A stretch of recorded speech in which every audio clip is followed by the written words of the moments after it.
Telugu digital media network లో political కేటగిరీలో number 1 కేవలం 72 గంటల్లో 1,50,00,000 వ్యూస్ పైగా పాపులర్ టీవీ నెట్వర్క్. మీ పేరండి?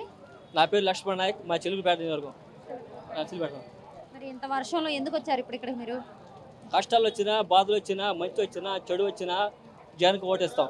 ఎందుకంటే కష్టకాలంలో కూడా మాకు ఎన్ని పథకాలు ఇచ్చినా కానీ నూరు జీవాలు కూడా అంబులెన్స్ పెట్టి అన్నిటికీ కష్టాలు వస్తాయి. మనిషికి వస్తాయి, జంతువులకు వస్తాయి, అన్నిటికీ కష్టాలు వస్తాయి. మంచి కానీ చెడు కానీ కష్టాలు వచ్చినా ధైర్యంలాగా ఉండి వచ్చాడు కాబట్టి సునామీలాగా జనం గుండెల నుంచి వచ్చిన నాయకుడు జగన్మోహన్ రెడ్డి గారు. అందుకని ఎన్ని పార్టీలు కలిసినా కానీ వైఎస్ రాజశేఖర రెడ్డి గారు ఇంట్లో కూర్చుని ఎట్ట గెలిచాడో అట్టాగే జగన్మోహన్ రెడ్డి గారు గెలుస్తారని నా ధైర్యం. అందుకని 170 సీట్లు గెలుస్తాం, 120 సీట్లు పార్లమెంట్ గెలుస్తామని ధైర్యం ఉంది మాకు. జై జగన్, జై జై జగన్. మరి జగన్ గారు అనేకమంది పథకాలు చెప్పారు ఇంతకుముందు ఆయన పాదయాత్ర చేసేటప్పుడు. మరి ఆ పాదయాత్రలో ఇచ్చిన హామీలన్నీ ఆయన సీఎం అయిన తర్వాత నెరవేర్చారా?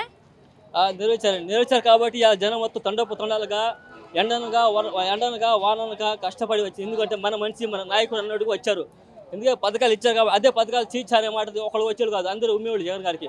ఈ పథకాలు నడుచుకుంటూ వచ్చాయి కాబట్టి అందరికి వచ్చాయి కాబట్టి ప్రతి ఒక్క నడక నుంచి జగన్ గారి పేరు స్పష్టంగా గుండె నుంచి వస్తుంది కాబట్టి ఇలా జనం వచ్చి ఉప్పొంగి వస్తున్నారు, జనం సముద్రంలాగా. అదే పథకాలు చేయకుండా ఇవ్వడం మాట అందరూ ఇంత దూరం వచ్చేవాడు కాదు. అంత కష్టాలు ఎంత దూరం అయినా కానీ మన డబ్బులు పోయినా కానీ జన నాయకుడు చూడాలనే ధైర్యంతో ముందు పోతాయి జన నాయకుడు. ఇప్పుడు రాబోయే 2024లో మరి ఒకవైపు చూస్తే చంద్రబాబు నాయుడు గారు, పవన్ కళ్యాణ్ గారు బీజేపీ పొత్తు పెట్టుకొని వస్తున్నారు. మరి ఇటువైపు జగన్ గారు ఒక్కళ్ళే ఉన్నారు, గెలుస్తారంటారా? ఖచ్చితంగా గెలుస్తారండి. వాళ్ళకి అర్థమైంది, పథకాలు చేశారు, జగన్మోహన్ రెడ్డి గారు పథకాలు చేశారు. కష్టాలైనా సుఖాలైనా జనం కూడా అభిమానం అటు ఉంది అని అందరికీ వాతావరణం తెలిసిపోయింది. జగన్మోహన్ రెడ్డి నెక్స్ట్ కూడా సీఎం అవుతారు అలాంటి ధైర్యం అందరికీ తెలిసిపోయింది, ఆల్రెడీ అందరికీ అర్థమైపోయిందండి. మరి చంద్రబాబు నాయుడు గారు ఈసారి మేము అధికారంలోకి వస్తే ఇంతకంటే ఎక్కువ పథకాలు ఇస్తామంటున్నారు కదండి. చెప్తారు, వాళ్ళు చెప్తారు, వీళ్ళు చెప్తారు. జనంలో మైండ్లో ఉండాలి, చేయగలుగుతాడు చేయలేడు నాయకుడు అన్నది జనానికి తెలుసు కాబట్టి మళ్ళీ వచ్చేది జగన్ గారు అని తెలుసు. సార్ నమస్కారం అండి. పేరు? అబ్దుల్ కరీం. ఏ ఊరండి? మాది గుంటూరే, అనంతపేట, గుంటూరు. మరి ఈరోజు జగన్ గారి రోడ్ షో అంటే బస్సు యాత్ర చేస్తున్నారండి. మరి దానికి సిద్ధం సభకి గుంటూరు రావడం జరిగింది. మరి చూస్తే ఇంత పెద్ద వర్షం పడుతుంది, మరి జనాలు ఎక్కడెక్కడి నుంచో వచ్చారండి. మరి సభ జరుగుతుందంటారా? జరిగిద్దండి, ఎందుకు జరగదు? జనాలు వస్తున్నారుగా, మరి ఎక్కడెక్కడి నుంచి వస్తున్నారుగా, జరిగిద్ది. సీఎం గారు వస్తారంటారా ఇంత వర్షంలో కూడా? వస్తారండి, మాట ఇచ్చారుగా, వస్తున్నారుగా. జగన్ గారు మాట ఇస్తే చేస్తారా? ఎందుకు చేయరు, తప్పనిసరిగా చేస్తారు. ఎలా వస్తారండి ఇంత పెద్ద వర్షం పడుతుంటే? మీరే చూస్తారుగా, వెళ్తారు, అక్కడ జనాలు ఉంటారు, మీరు వెళ్తారు, చూస్తారుగా.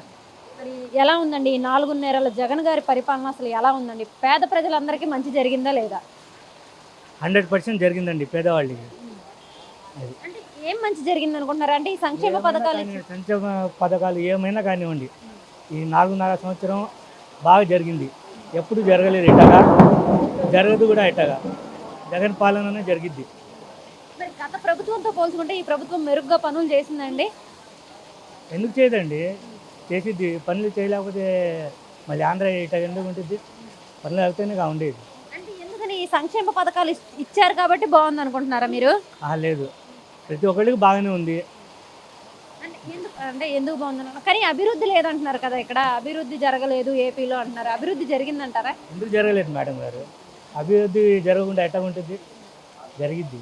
అభివృద్ధి అంటే కంపెనీలు రావాలి, మరి ఒక కంపెనీ కూడా రాలేదు. యువతకు ఉద్యోగాలు కావాలి, ఉద్యోగాలు లేవంటున్నారు కదా. ఉద్యోగాలు ఇచ్చారుగా, ఎందుకు ఇవ్వలేదు? ఏం ఉద్యోగాలు ఇచ్చారండి?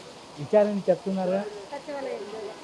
సచివాలయం ఉద్యోగాలు అన్ని ఉద్యోగాలు వచ్చినాయి అంటగా. అంటే నాకంత రాదులేండి, తెలుగు రాదు. సరేనండి, ఇవన్నీ కాకుండా మైనారిటీలకి ఎలాంటి ప్రాధాన్యత ఇచ్చారండి జగన్ గారు? మైనార్టీలకి బాగానే ఉందండి. రాజశేఖర రెడ్డి గారి హయాంలో కూడా బాగానే ఉంది, ఈ హయాంలో కూడా బాగానే ఉంది, ఉంటుంది కూడా బాగానే. మళ్ళీ ఎవరు గెలుస్తారనుకుంటున్నారు? ఎలక్షన్స్ కూడా దగ్గరకు వచ్చినాయి. ఎలక్షన్స్ అయితే మా వంటానికి నూరే ఫాతిమా వచ్చింది, సీఎం జగన్ 100%. చంద్రబాబు నాయుడు గారు ఇంతకంటే ఎక్కువ పథకాలు ఇస్తారంటున్నారు కదా. అవి గాలి మాటలు. అవి పోయిన 14 సంవత్సరాలు ఇవ్వలేదుగా, మళ్ళీ ఇప్పుడు ఎట్లా ఇస్తానంటున్నారు? గతంలో అనేకమంది పథకాలు ఇచ్చాము. మహిళలకైతే ఏంటి రుణమాఫీ, అంటే రైతులకు రుణమాఫీ చేసామంటున్నారు, ఆడవాళ్ళకి పసుపు కుంకుమ ఇచ్చామంటున్నారు. గాలి మాటలేనండి చంద్రబాబు, ఏముండవు, చెప్పింది చేయడు చంద్రబాబు అంతే. ఈసారి వాలంటీర్లకు కూడా 10,000 ఇస్తామంటున్నారు జగన్. గాలి మాటలే, వాలంటీర్లే వద్దన్నారుగా పవన్ కళ్యాణ్ చంద్రబాబు, మళ్ళీ వాలంటీర్ 10,000 ఇస్తానని ఎట్లా చెప్తున్నారు ఇప్పుడు ఇస్తానని. 5,000 కూడా ఇవ్వరు. వాలంటీర్ రాగానే వీళ్ళు వాలంటీర్లు తీరేస్తారు. లోకేష్ గారు మొన్న చెప్పారు ఎవరైనా సరే మా ప్రభుత్వం వస్తే మా కను సైకిల్లోనే పని చేయాలని. మేము చెప్పిన వాళ్ళకే ఇవ్వాలా అని చెప్పాడు లోకేష్.